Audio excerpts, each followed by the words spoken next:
If you have a website or blog, you definitely want your blog or website to appear in the different search results like Google search results, Bing search results, but you definitely don't want all of your content on the search results. Like you don't want to index your admin pages, so you can do this by using a file that is robots.txt, which is found on each and every website in the world. Even Facebook and Google also use robots.txt. So what is robots.txt file? So robots.txt is a file that contains instructions for the different search engines like Google, Bing, Yahoo, and these instructions are what pages to be crawled and what to be skipped. Also, you can hold the control how many times a crawler crawl your website. So in this video I'm going to tell you how you can use and edit robots.txt file. What you need to do, you just need to watch the video till the end.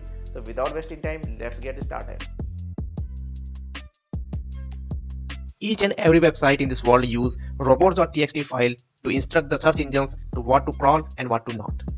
So if you want to check the robots.txt file of any website in this world, just type in the main URL. Like I'm checking the robots.txt file of facebook.com. Just type in the main URL facebook.com and / robots.txt. So this is the robots.txt file of facebook.com. So I will explain some commands here. First one is the user agent. So what is user agent? User agents are the different search engines like Google, Bing. So like here, the user agent Applebot is given. So whatever instructions are given from here to here is for Applebot only. Okay. So user agent we have selected Applebot. Now the next command is disallow, and here one URL is given without the prefix facebook.com. So whatever URL are given here are without the main domain, because it is pre-assumed by the search engines that whatever URL are listed here is for the main domain. So you don't need to write the specific domains. Just type in the URL after the main domain. So here disallow /ajax/. Okay. So this instruction is telling the Applebot that you don't need to crawl anything containing the ajax in the URL. Okay, so this is the first instruction. Likewise, there are many instructions for different search engines like Baidu, Bingbot. Okay, next instruction is allow. The user agent is Yeti, and Yeti is being allowed to crawl this page. So whatever URL is given after allow, then the specific search bot will crawl the given URLs. Also here, user agent : and it is here 1 star is given. Wherever star is given, that instruction is for all the search engines, or we can say the search bots. So this is the simple robots.txt file of facebook.com. Facebook is a very big website, so it needs to write several commands for several other search engines, not only for Google. To edit robots.txt file for our WordPress website, we need to install one plugin, that is Yoast SEO. I've already told you how to install it and how to set up it. So I'm assuming that you have installed the Yoast SEO and also activated this. You just need to go to SEO, then the tools button. In the next page, you need to click on the file editor. As I have already edited the robots.txt file for my website, it is appearing here. If you are first time user, then there will be one option to create a robots.txt file. So what happens exactly is, whenever you install the WordPress automatically creates a virtual robots.txt file. Okay, in order to edit that, you need to install some third-party plugins. I have installed the Yoast SEO, and I have already edited this. That's why the button is not given here to create any robots.txt file. So our website is not big like Facebook, Google, so we don't need to write the command for different search engines or user agents. So we are writing the instructions for all the search engines by selecting the user agent as star. Okay. Now the next thing is disallow.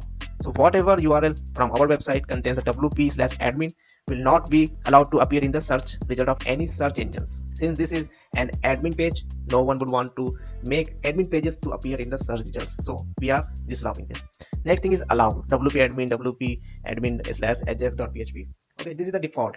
So we can remove this. And it is recommended that you should not use allow. You should only use the disallow instruction, because if you use allow, then search engines are allowed only to crawl that thing. Otherwise, all the other thing will not be allowed to crawl, and other thing may not index in the search results. Only use disallow instructions. So if you want anything before or after this wp-admin, we can use the star button. First, we need to type the instruction here. We can also call it a command. So whatever URL from our website contains wp-admin will not appear in the search results. Next thing, if you have a e-commerce website which uses some search parameters, you can also disallow them or allow. Like we don't want any search engines to pass any parameters to our search, we can exclude that. Like our search parameter is /search ? And then parameters. Then we can disallow this. So no search bot will pass any search request or parameters to our website. Don't use this instruction if you run a simple blog or simple website. Okay. So I'm removing this. Next thing is, if your website is running on shared hosting, you don't have much resources, bandwidth is limited, nodes are limited. So what happens when the different search engines crawl your website repeatedly? Your resources may go waste and your website may go down. Okay, so in order to avoid this, you can also use the crawl delay command. What is crawl delay? Crawl delay is a command from the robot.txt which tells the search bots to hold for some time and then they can crawl again. So all the crawl delay time is in milliseconds. Like I want to instruct the search engines to wait for some 120 milliseconds if you have crawled already my website. So we can type here 120. Okay, so 120 is not the seconds, 120 is the milliseconds. So in this way you can customize the robots.txt file for your website. If you want some specific instructions for specific search engines, you can also use the command user agent. Like I want to write some commands for Googlebot, we can type the Googlebot and type in here the instructions like allow, disallow, crawl delay, whatever instruction you want to pass. Okay, after you are done, you can click on the save changes to robots.txt. One more thing, you can also give the path to your website sitemap, which looks like this if you are using Yoast SEO. Okay, and you can also verify your sitemap by just by typing your main domain and /sitemap.xml, and something like this will appear. In this way you can pass the sitemap URL or path to different search engines, and after doing this, click on the save changes. If you think I left something or you are having some problem, you can comment down below. If you liked this video, don't forget to give a like. If you have query or suggestion, do comment down below. And the most important thing is to subscribe and press the bell icon so that you never miss any videos from Only WordPress. So we'll see you in the next video. Peace.